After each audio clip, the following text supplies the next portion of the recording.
Ladies and gentlemen, welcome back to the second half. We're going to have a panel about 35-40 minutes. A very distinguished panel, as you will hear in a minute. I'd like to present the executives and the leaders we have on stage. Let me present Tanja Vainio to you. Tanja Vainio is country president for Schneider Electric Switzerland and part of Schneider Electric's DACH executive management team since March 2022. Tanja Vainio also serves as member of the board of directors at Franke Group, and before joining Schneider Electric, Tanja Vainio held various leadership positions at ABB. Most recently, she was the global responsible in robotics for the automotive segment. Welcome Marion Leslie. She is the head financial information at SIX and a member of the SIX executive board. As head financial information, Marion leads the SIX global data business, serving financial institutions worldwide with critical data and insights to support their clients. Marion was named one of the 100 most influential women in European finance by Financial News 2 years ago. Andreas Staubli, welcome Andreas, is CEO of PricewaterhouseCoopers. Andreas has worked in domestic and international corporate structuring, financial service taxation, mergers and acquisitions, IPOs, tax governance and worldwide compliance engagement. He also led the tax, legal and HR of PricewaterhouseCoopers Switzerland for 8 years. He is in this position since July 2018. And last but not least, Martin Jara. He is CEO of Switzerland of the insurance company Helvetia. Martin has worked for the Winterthur Group, for Suva and for Allianz Suisse. At Allianz Suisse he held different management positions. At first he was responsible for market management and corporate development, and then as Chief Sales Officer. In May 2020, Martin joined Helvetia Insurance as CEO Switzerland and member of the group executive board. So welcome everybody. You know, Thank you. After having heard a lot in the first half, I have a little bit the feeling that I have to crush the party. Because when we proceed at this speed, in terms of including women to higher management positions, then it will take 100 years to reach gender equality. So Tanja, the speed is a snail's pace. Yeah, well, if I look back maybe 10 years of advance, I think, first of all, we've made progress. If I look at my personal career 10 years ago, when I would attend any C-level meetings, I could calculate the females with one hand, fingers of one hand, and today that's not the situation. Even if you look at the statistics, it's not the situation. But there's a lot of work that needs to be done. I think it's important to realize that the work is not one size fits for all, because if I look at the different branches we have, or different sectors, we have very different issues, I would say. So, for example, in banking, in insurance, they are extremely good in attractive young females, young talents, but they are not so good in retaining them. There seems to be a glass ceiling. You have 40% of lower management that are females, and if you look at upper management, the figure drops to 25 to 20, so there's a dramatic decrease along the way. And then in the industry that I represent, we have a little bit opposite problem. We don't have a lot of females. We have in total 25%, but we are extremely good in retaining them. So if I look at lower management position, we have 19, and then from lower management to higher management, 16. So there's a drop of only 3%. So I think each of our sectors, we kind of fight different battles in a way. And in the industry for a long time, it was not the sexiest place to work. But I think there's hope, because I firmly believe, and I believe that everyone in this room will agree with me when I say that climate change is the biggest challenge that we have ahead of us as society, as individual people, as companies. And that's where industry and energy industry, we hold the keys for innovation, we hold a lot of answers. So I firmly believe that we have a good chance to accelerate the speed of getting young females joining industry. We can accelerate the speed, but can you just share with us what it is like in these more diverse teams, very concretely? What changed to 10 years ago? Is it easier to find solutions? Do you see the benefit in terms of income, in terms of the bottom line? What is it really that makes the impact? I think what makes impact, it's the corporate culture. And I think what we see in the industry, that females are getting much more selective. So there are companies that are extremely good in that, and they are extremely good walking the talk. And there are companies that do a lot of talking, but not so much action. And you see now that what is happening is that female talents are actually choosing what they really want to work. And I think if you come to an age like me, I'm still 25 plus, but I think at a certain part of your life, you also start to think, where do I really want to work? And part of the reasons, honestly, that I joined Schneider Electric is that we have globally on a supervisory board 50% females, and on our executive board 41%, and of all the leadership percent 30%. So I said, okay, that sounds interesting, and I think it's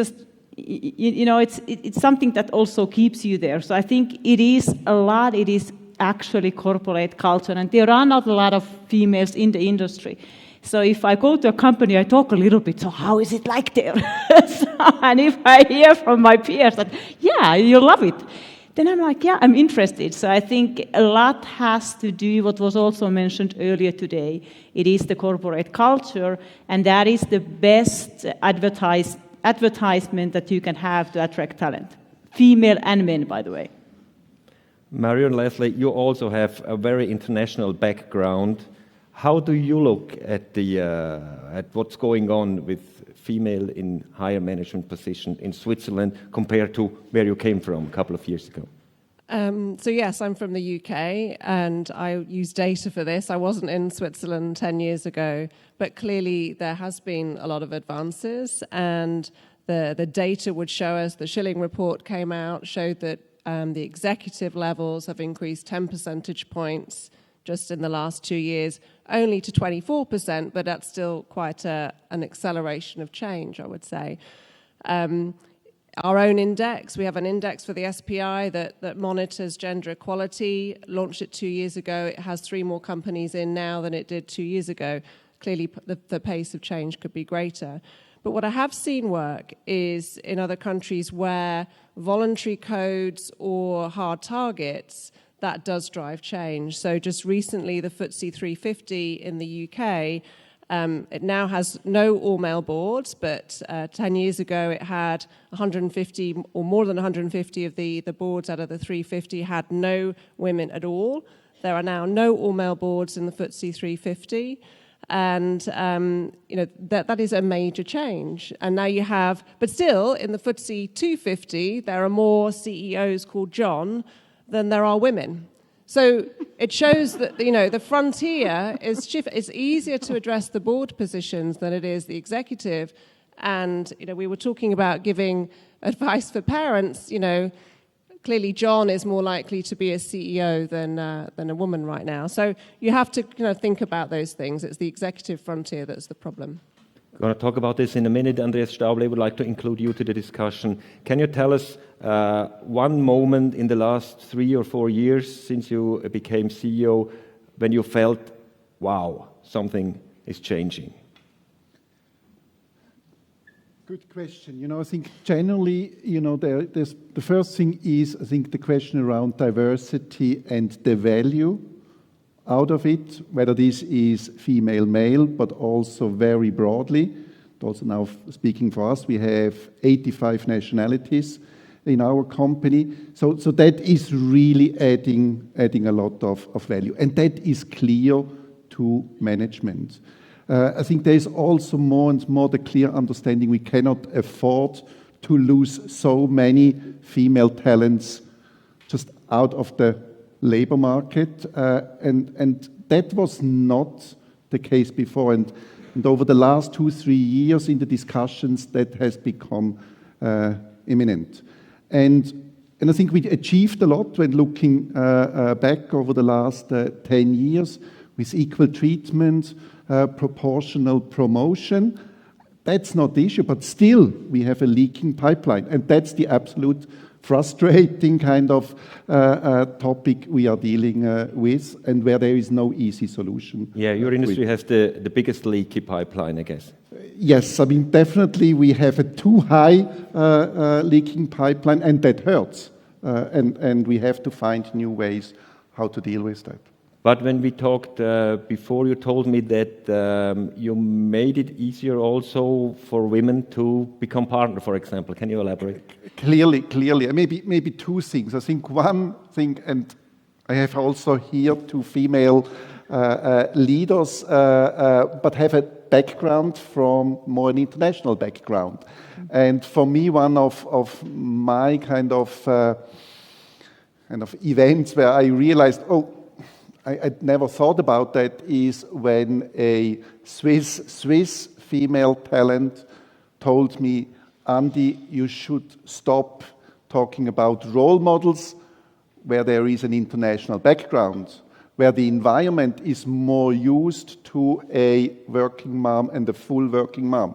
I have really to deal at home, and it's not the husband who is the problem, but the environment, the broader families, which is really a challenge. And I think that shows the societal problem we have, which is also why we are slow, and because it takes much more work to change that. But I think we need really to focus on that. And for us, the change was then, we said we need really to work with the role models who are Swiss also, besides the other ones, and then also provide mentorship and the coach, equip also the coach to talk to these individuals, to help them talk through the challenges, because we can always talk about the rosy stories, but we all know this is challenging day to day, how to overcome that, how to manage, and there are different recipes which apply to different persons very differently. So I think that is for me one of the key learnings also, that we have to have very open discussions and really provide that support by coach and mentors, and not just the organization. I think you were perfectly right with the corporate structure. We can do a lot, but my learning was it's not enough. Mm-hmm. There is so much on the very personal kind of relationship we have to invest in. So we have to talk more. It's not the society and the culture I want to talk about right now, but the organization. Martin, Jara, the insurance company is not really female-dominated. I think we can say that, right? It's a lot of males in the industry overall, I guess. So what did you do in order to encourage women to higher management positions?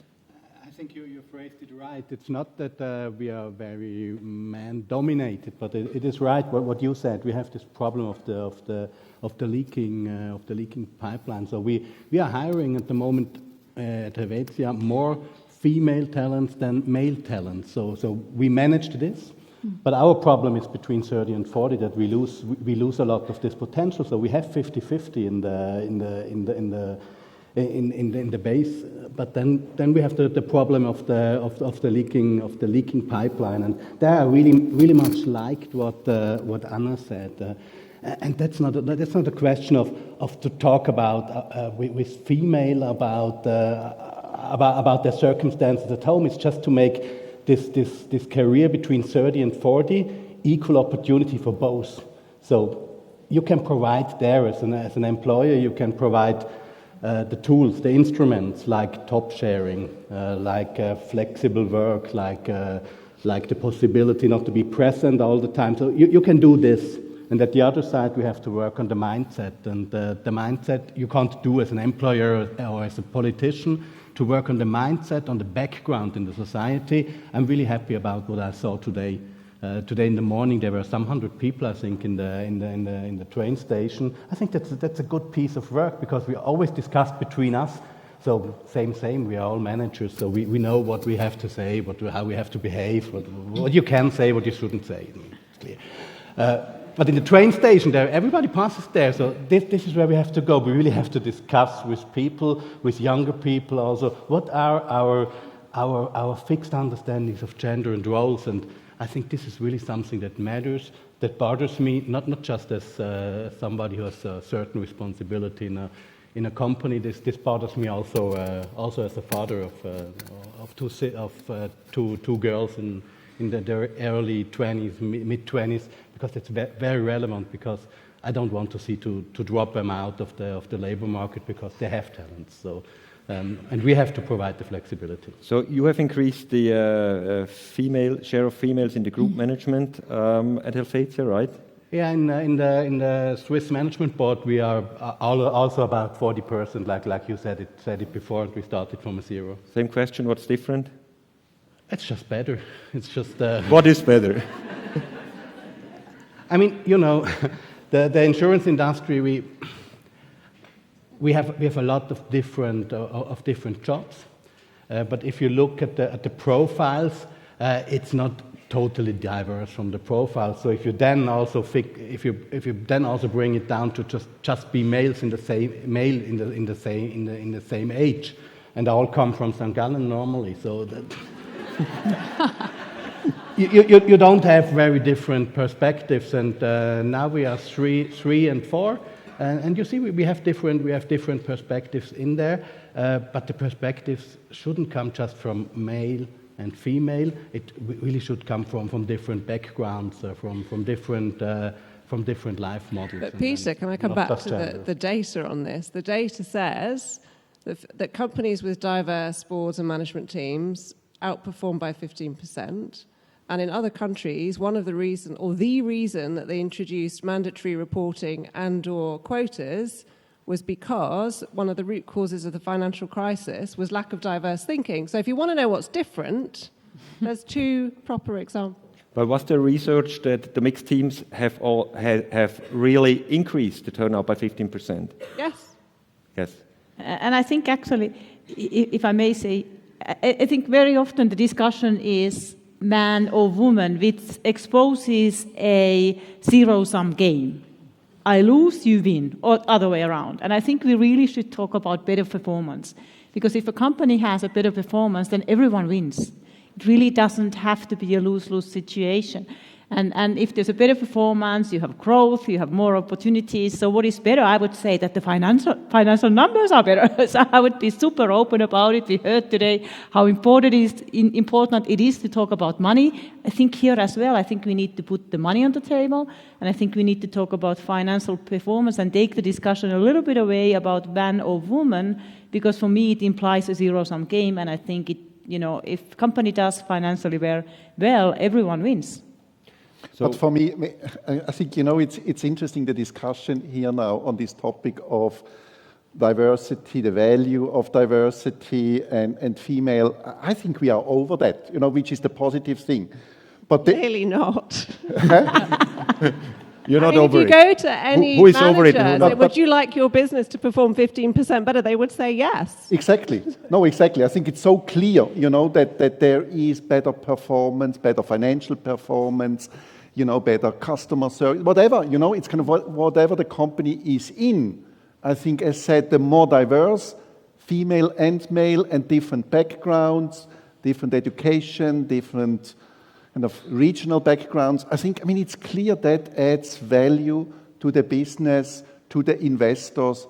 So, but how do we get more female talents up really to these management positions? And I think that's where I really feel, what do we have to do to make that work, And there are, as you also said, multi-dimensions, it's like the attractiveness of profession, In some professions it's less of an issue. Financial services maybe, bigger issue. We have also, if I look into our company, we have areas where it's easier to find female talents who like to work in that and others less.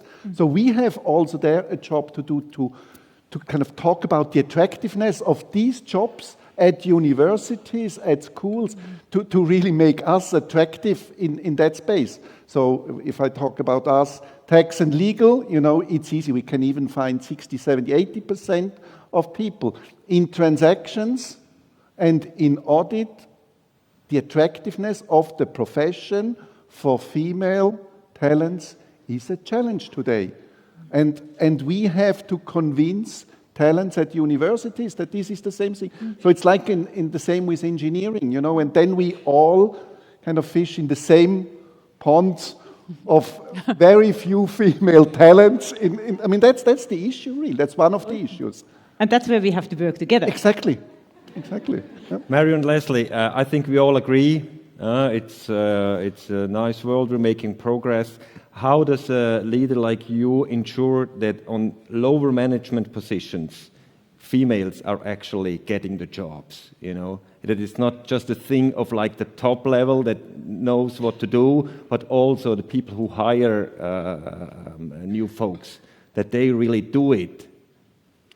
Well, I think it starts with objective setting and expectations and the kinds of questions you ask as a leader, the attention you put to it.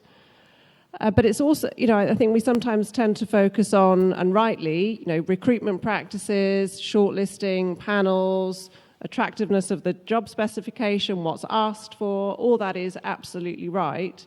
But I think if you're going to move talent up through the pipeline, to me, it comes down to those, what I would call micro decisions, those little decisions you make or that you role model every day that cumulatively make a massive difference to how someone's career can be perceived. So who sits on the panel? Who participates in the high-profile project? Who presents the results to management?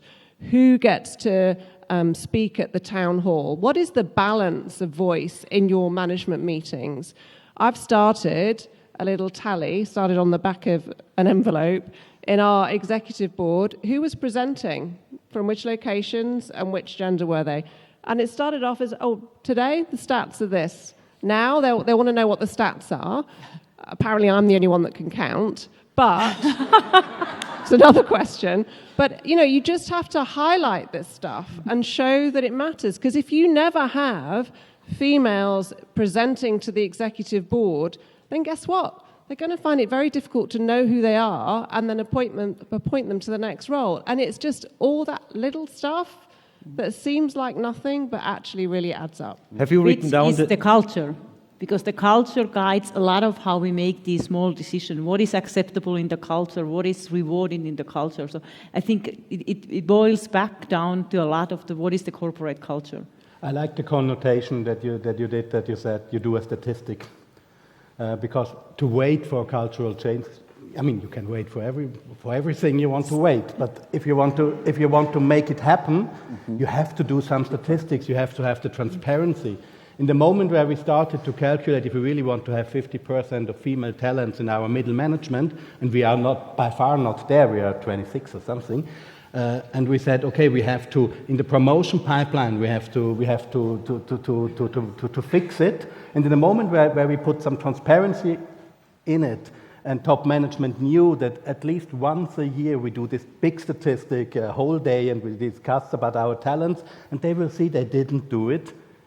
We doubled it. We are still not there at the level where we have to be, but the internal promotion of female talents doubled just by the transparency. So I like this thing that you say the statistics and you have to play it back, and if you do it constantly and everybody knows that you will do it again, then something will move. That's not the whole thing, but I think it's not just talking, waiting for cultural change, it's really make it transparent. And in my opinion, at least, if it doesn't move when it is transparent, you have to put some objectives on it also. It's just the only way to move the organization towards it. So, Andreas, do you have objectives for your lower management managers when they hire people? And what if they fail Yes. So we have targets for the hiring process, and generally it's 50-50, but then we also look, as said, what is kind of the pond of talents, but also there, you need to think broader. That's the other thing,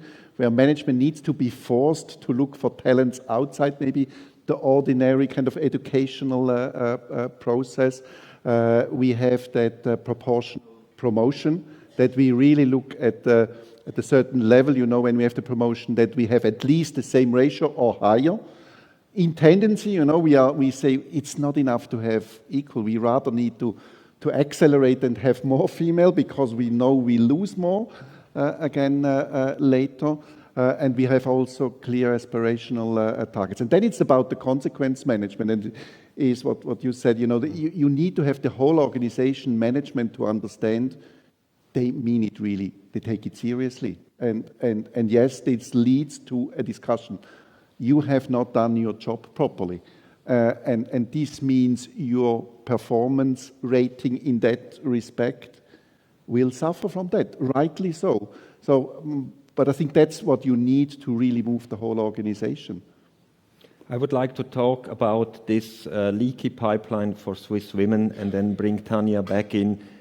We have prepared a slide from the Gender Intelligence Index, and there's a lot of numbers. I would like you to focus on the Swiss women.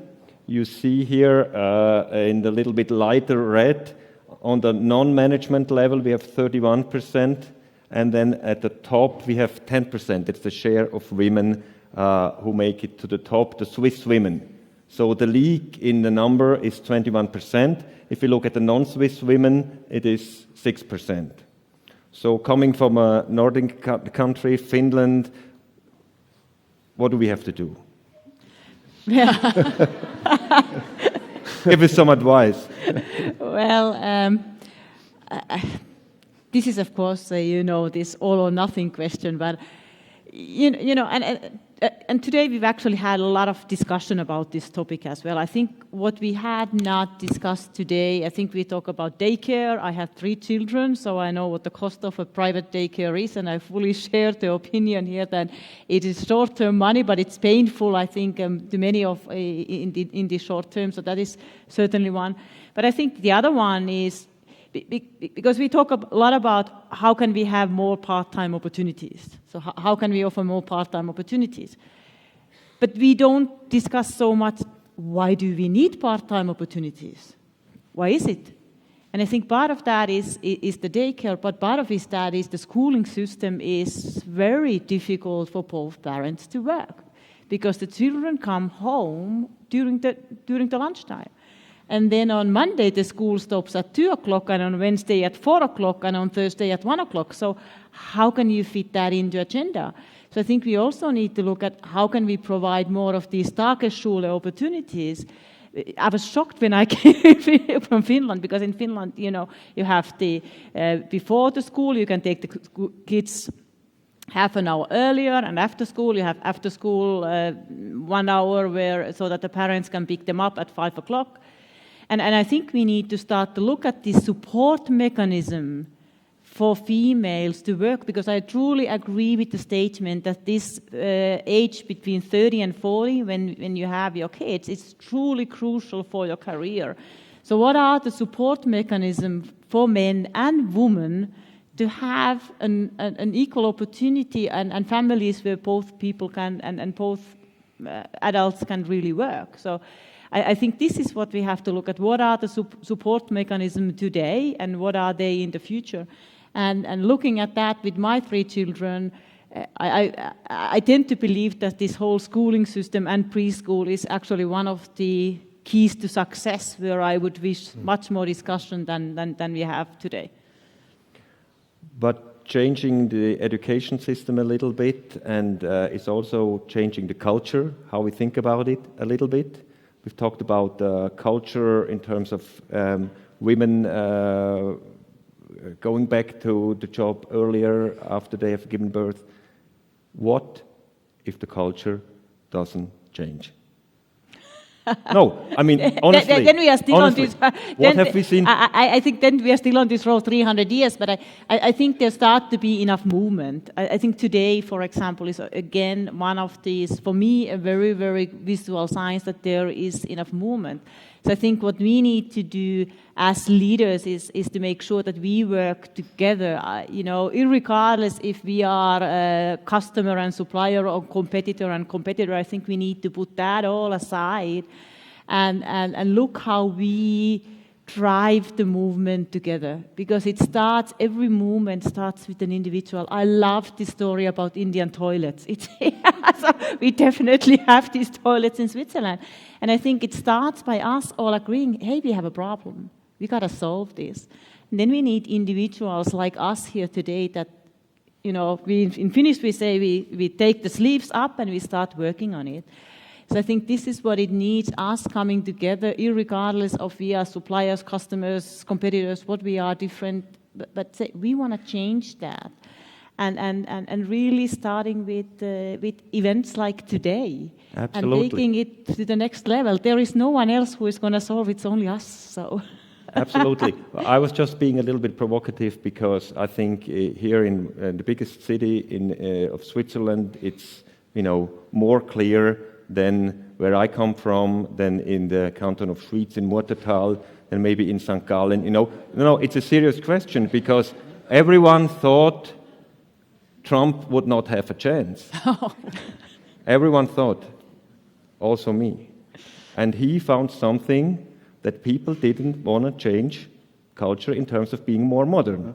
So how can we teach the people maybe in the furthest part of Canton Schwyz to come along, and if we don't lose them, because otherwise the pressure from the family is going to be so big that it's going to be so hard for women. What if the culture doesn't change, Marion?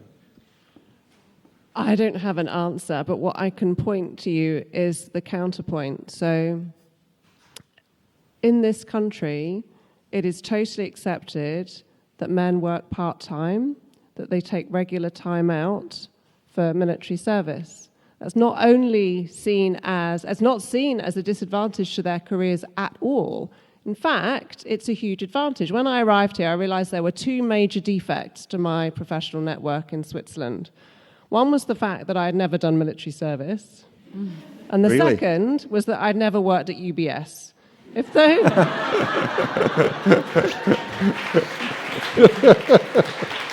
As a woman in financial services in Switzerland, those were two major disadvantages.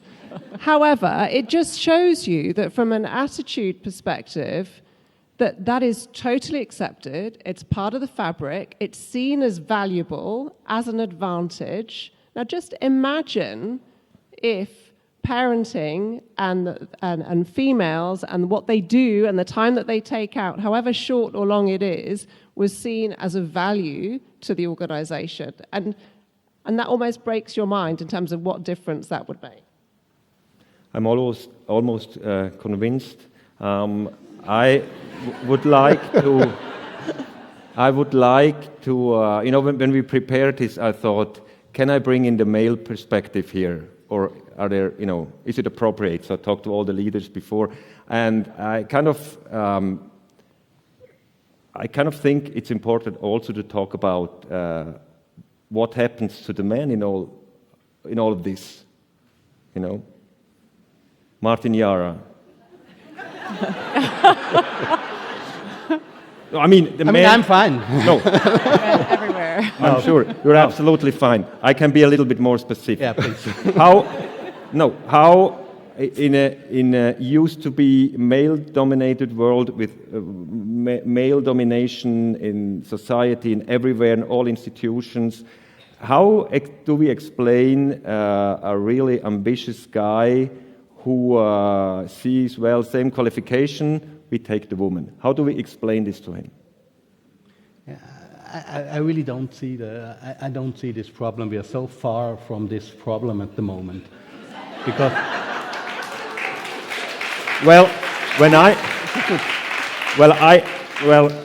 I talked to some people in some industries when I prepared to this, and they said, absolutely have to ask this question. Yeah, you because it's really an issue. You already asked in the pre-discussions.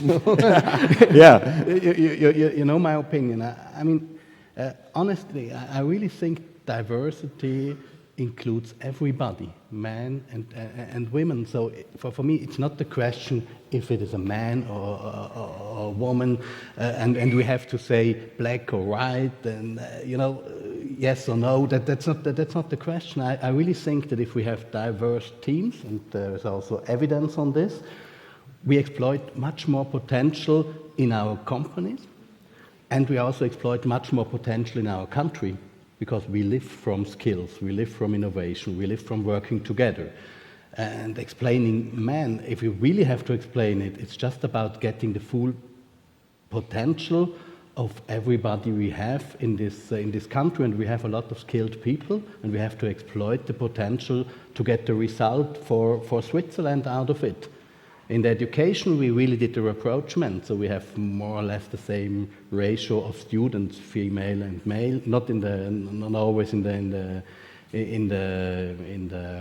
directions or in the specifications you need it for all the jobs, but in general we have this skill potential. We have to exploit it. And I think we are really far away from the question that as a man you can't proceed. So I really don't see this. Okay, before we take some questions from the audience, are we really that far away? That far away from? From men feel discriminated sometimes? I think, I heard the comment who we are putting a lot of emphasis on female, on the progression. And I think it's good that when I hear that, I think it's a good sign, because it has to be a topic. It has to be at the mind of the male, just through all the ranks. I think from that perspective, that is good. It has to be ensured that there is an equal treatment. It has to be also communicated very clearly and openly that diversity is a decision criteria. It's an element of value for a position. It's not that when I have a female and a male and they are equal, I prefer the female for no good reason. I look at then also diversity as an element. And if I can kind of broaden diversity by that female leader who is kind of on a similar level, then I prefer the female. If my team, whatever, is consisting of all female, then I prefer the male. So I think there we have to have that discussion and open and transparent kind of communication. And it's good to have an intense discussion with also the female, the male talents through their career. But I hear it also more, whether this is within our organization or with clients. And as I said, it's good like that. Marion, you want to react to this? Back to the stats. If the government targets are reached, so 2031, 20% female on the executive board, then it's 80% likely that a man's going to get the role. So, yeah.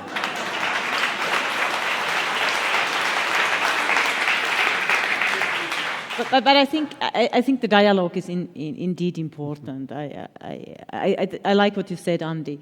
In a sense that we actually run a training course, especially for the first-line managers, because they might have this discussion, and we call it how to run a difficult dialogue. Yep.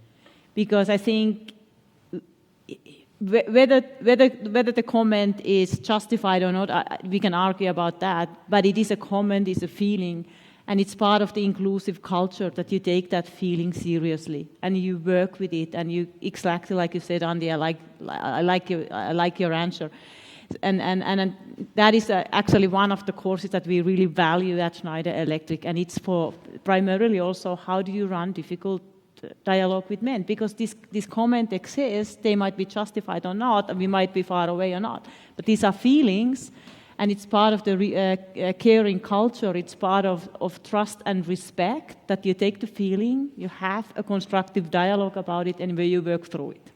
I think yes. But, we have, for example, about 400 to 450 leadership roles, team leaders, such roles. So I think we shouldn't focus the discussion just on the top level, because our problem is the pipeline. And the pipeline starts with a first leadership position and with a second leadership position. And if you have 400 and we have a normal fluctuation in this, you have really a lot of leadership and team leader roles to recruit or to replace. So there you have all the possibilities. And our struggle at the moment is really not to deny men because of women.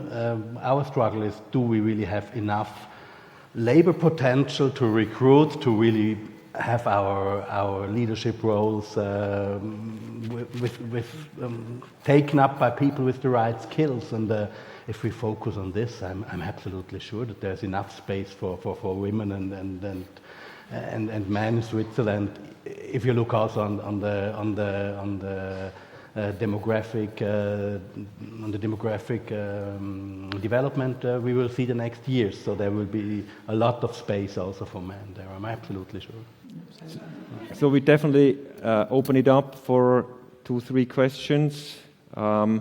Please, that's what I learned in the US at these events. They always said, please ask a question and don't make comments. So if you please could ask a question and tell us who you want to have the question answered with a little bit faster. Thank you very much. Who? Yeah. Hi. So my question is actually for Peter. I want to ask you whether you ever thought about justifying to women why in so many years of history they didn't have the chance to get the job. You know, I had to play the role I played here to be a little bit provocative. So I'm not in danger to be on the wrong side of history. So. It might be a good opportunity with so many in the room. Thank you. And I'm happy to say that probably half of them are from Schneider Electric. So this is how I think we should give them an applause, the brave man who came here.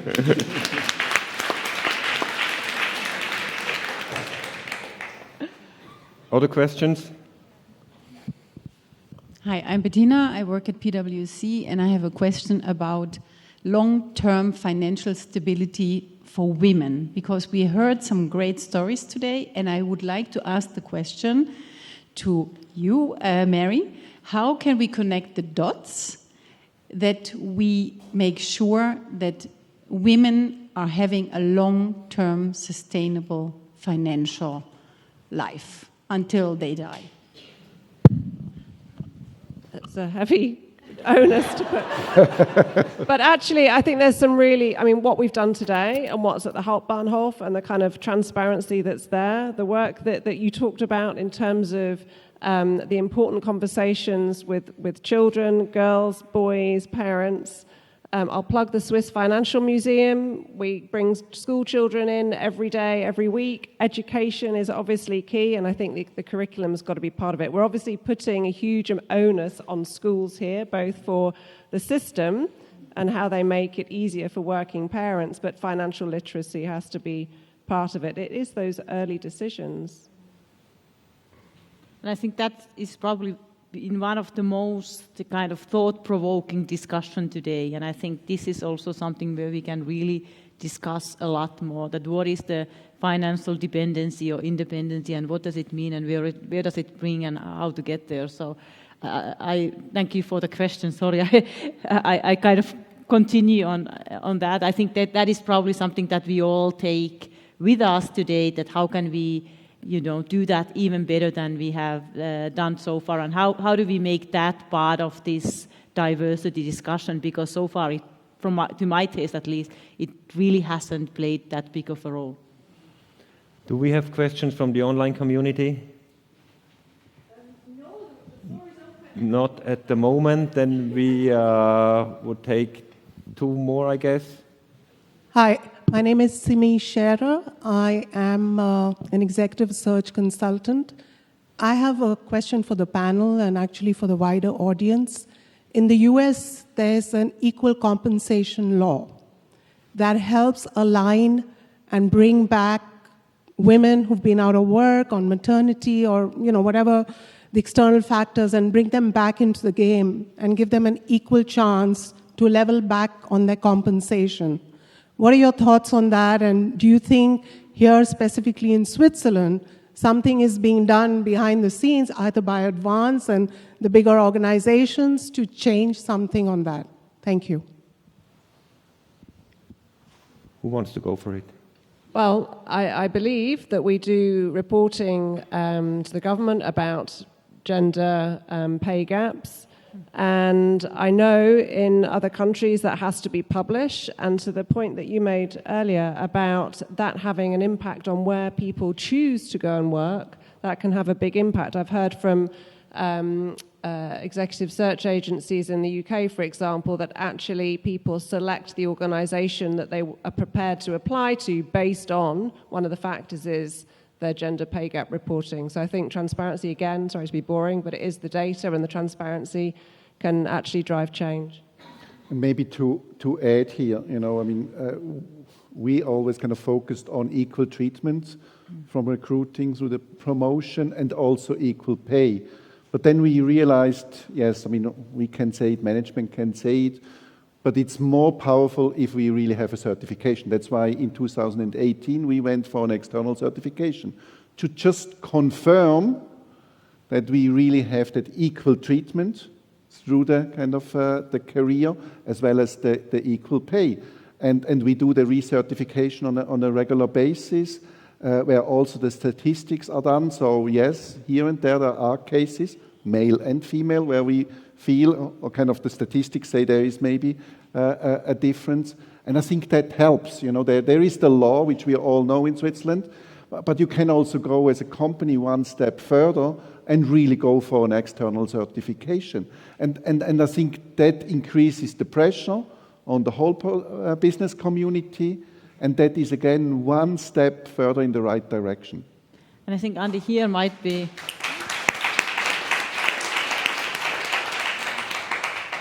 important to think about how do we bring the small and medium-sized enterprises into this bandwagon, because Switzerland is a country of small and medium-sized enterprises. That is a big part, I think 90% of the labor market.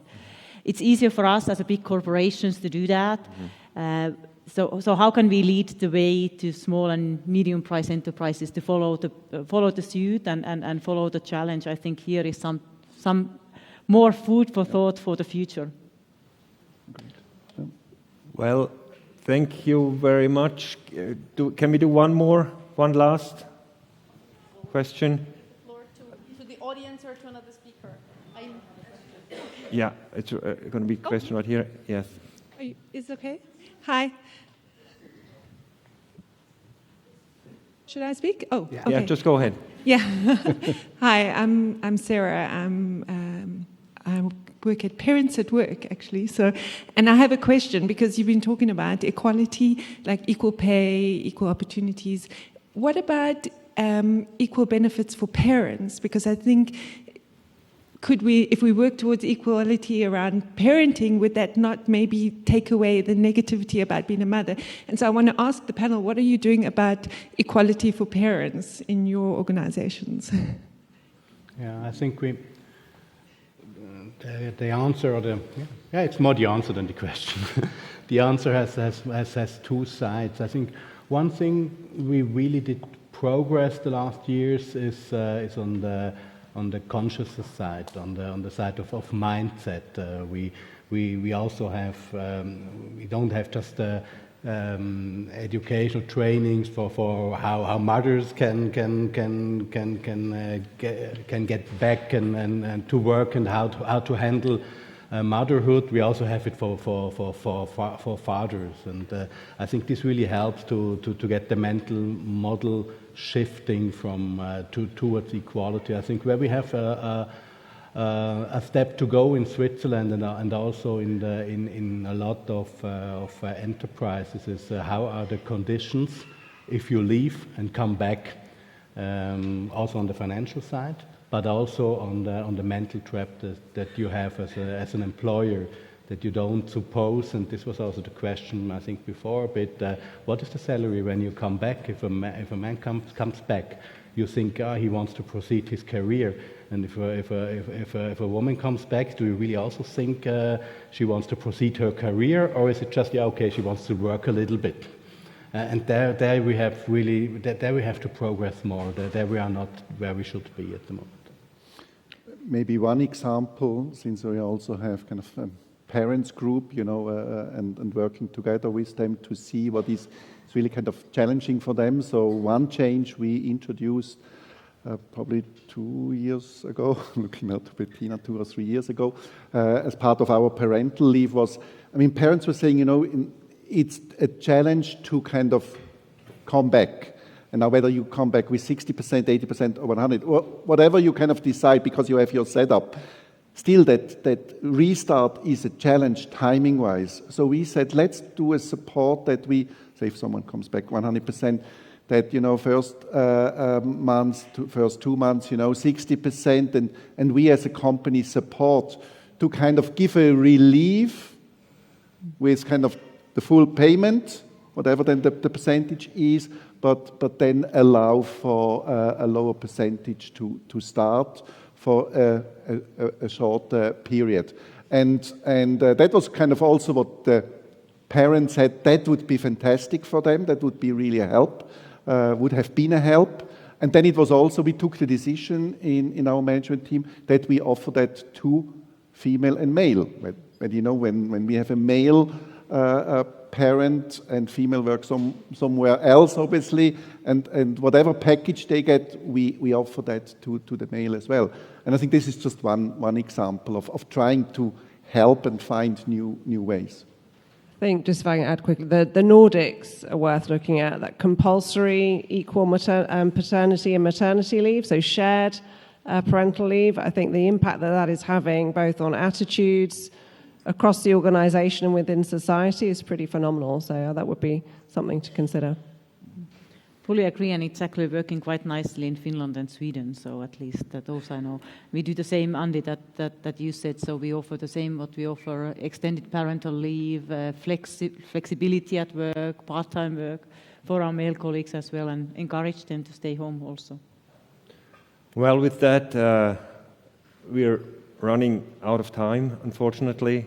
Thank you very much, all of you, for that you joined us today and that you shared very openly your thoughts and how you work in your organizations. It was a pleasure having you here. Thank you very much.